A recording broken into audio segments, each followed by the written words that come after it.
Agima de alias Pugi. So hello mga kaibigan, mapagpalang araw sa ating lahat. Nagbabalik naman po inyong agimat ni alias Pugi. So ngayon mga kaibigan, mayroon naman po kong ibabagi sa inyo at ipapakita sa inyo. Ngunit bago yan, pagmasdan nyo po muna mabuti bago ko ipaliwanag sa inyo ng lubos. Dahil ating alamin ngayon ang agimat o buto ng ahas.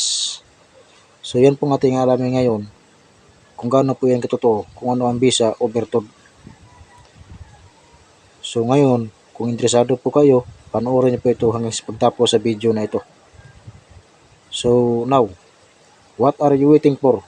Let's get started. If you are interested in such things, this video is for you. And don't forget to like and subscribe my YouTube channel. So pag-suporta ng aking YouTube channel mga kaibigan para tuloy-tuloy tayo sa pagbabahagi ng mga gimat o mutya nga nagaan yung bato. So okay? So now, let's begin. Wag na po natin pabayang video ito. So ito na po yun mga kaibigan. Ayan. Pagmasdan niyo po muna mabuti bago ko paliwanag sa inyo ng lubos. Alam niyo ba kung anong tawag dito sa nakikita niyo ngayon? Ang tawag dito sa nakikita niyo ngayon, ito yung tinatawag na agimat. Ang agimat o buto ng ahas.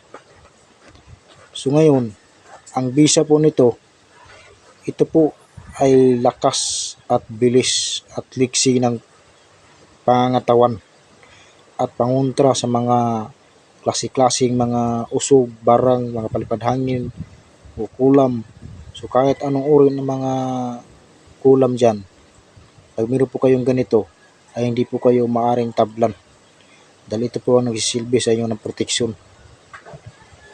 So inuulit ko po, ang bisa po nito ay liksi at bilis at lakas ng pangangatawan. Isa po itong uri na buto ng ahas ng anaconda. Ayan.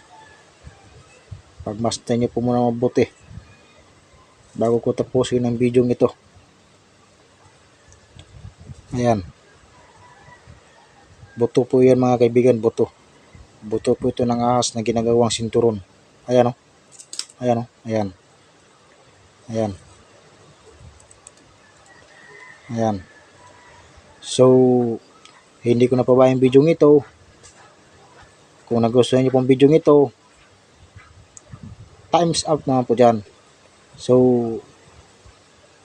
magkita-kita tayo sa susunod kong video. Thank you for watching. Take care to all and God bless natin. Thank you very much. Ako ang inyong agimat ni alias Pugi.